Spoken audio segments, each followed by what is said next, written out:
I come from quite an academic family. My mum and dad both studied medicine, and my sister's done accountancy. So at first glance, it kind of looks like I don't really fit into that. But I think I really got the inquisitiveness that comes with that.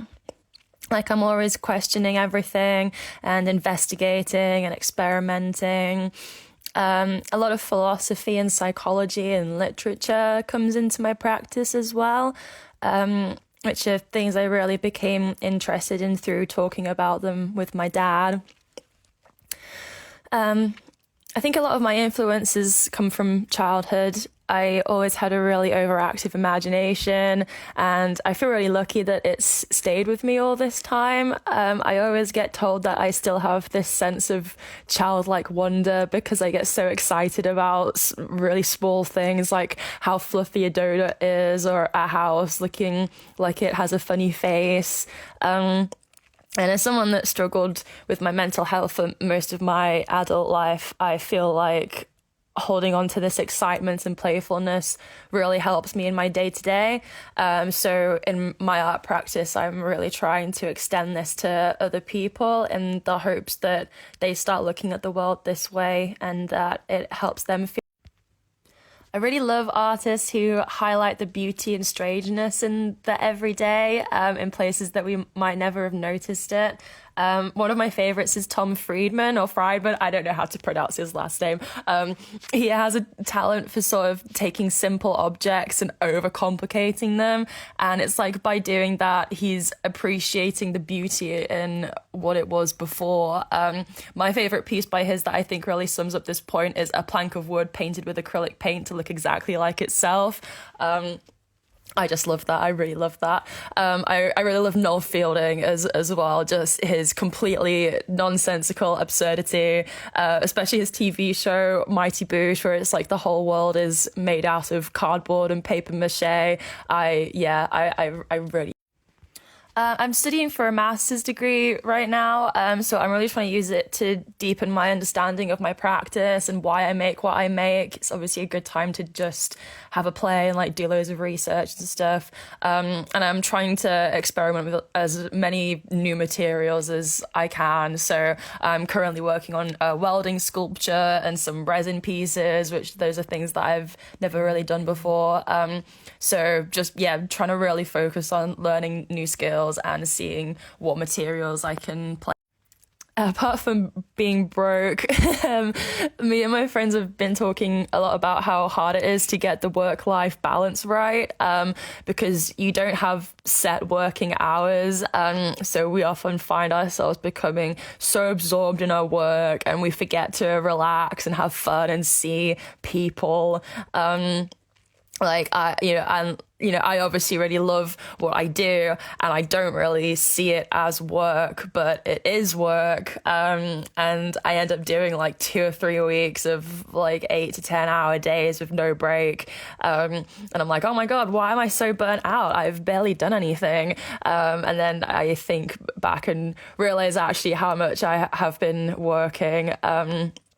And I think artists tend to be quite self-punishing as well. There's this weird mentality of like, oh, I can't go out and do fun things right now. I need to finish this project. I can't do anything until I finish this project. And I think we just need to remind ourselves that we are allowed to have fun when things aren't finished. And like making that time to relax and unwind makes you feel better, will make the workload easier and will make. I think I would just say stop caring so much. Stop putting so much pressure on yourself. You're 18. Obviously, you can't paint like Picasso. That's fine. I think I was feeling really lost and like I so badly wanted to create, but I wasn't really sure where I fit into the art world yet. Like it felt so big and I felt so small. And I think I should have just taken some of the pressure off myself and let myself experiment. I was only just starting out and I didn't fit into the art world yet, and that's okay. And trying to put myself in a box definitely halted my creativity at the time. Yeah, I'm still quite bad for putting too much pressure on myself, but I'm a lot better at letting myself experiment and not worry too much about the end result being perfect. Yeah, a lot of my mediums and techniques are unconventional. Really, my favorite thing about making is investigating a new material or process. What does it do? How does it behave? What can be done to it? If I change this thing, then what happens? Yeah, so one thing that I'm currently working on is like a patchwork blanket where each square is knitted from a different sort of non-yarn based item. So I'm using filter tubes, wire headphones and phone chargers, bandages, elastic bands, tights, spaghetti. Yeah, it's really fun figuring out what items are suitable for knitting. If they need attaching together, then how do I attach them? And then how do they behave when you knit them? Like bandages are really soft and stretchy and they knit really easily, whereas elastic bands stick to the needles and they're quite difficult to work with. And yeah, that information is completely useless to anyone, but I love that I found it out. I absolutely hate silence. I have to have noises. What noises completely depends on what I'm doing and also what mood I'm in. If I'm doing something quite repetitive, then I'll probably watch something. I watch a lot of stuff on YouTube. I love YouTube. I really love history. I watch a lot of history videos. I love people analyzing films and TV shows. I love conspiracy theories. I don't believe in conspiracy theories, but I'm very interested in how they come about and what people do believe in. Yeah, there's a lot of weird stuff on YouTube, and when you're making weird art, you need weird content. Yeah, I also love listening to music, and I have quite an eclectic taste. I usually find that the deeper I get into a making session, the more unhinged my choices become. I really love heavy metal. I love jazz, opera, Jewish folk, songs from musicals. I love how languages sound, so I listen to a lot of French, German, Norwegian. Yeah, I basically don't care what it is as long as it's fun. I can't really pin down just one, but my favorite reactions are when people tell me that my work made them see the world differently. I have a lot of people say that they never would have thought of that thing in that way, but then I pointed it out and now it seems obvious and they can't notice it. Someone once told me that they can't look at a kettle anymore without imagining an arm coming out the top to pour itself.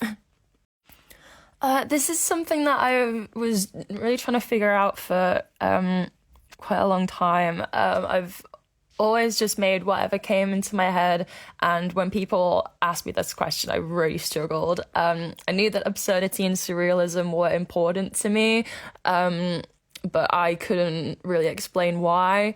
Then I remember reading someone's account of being a street magician, who, after showing a couple a magic trick, they came back to him demanding to know what he'd done to them because something about the world felt different and the sky seemed bluer than it had been before.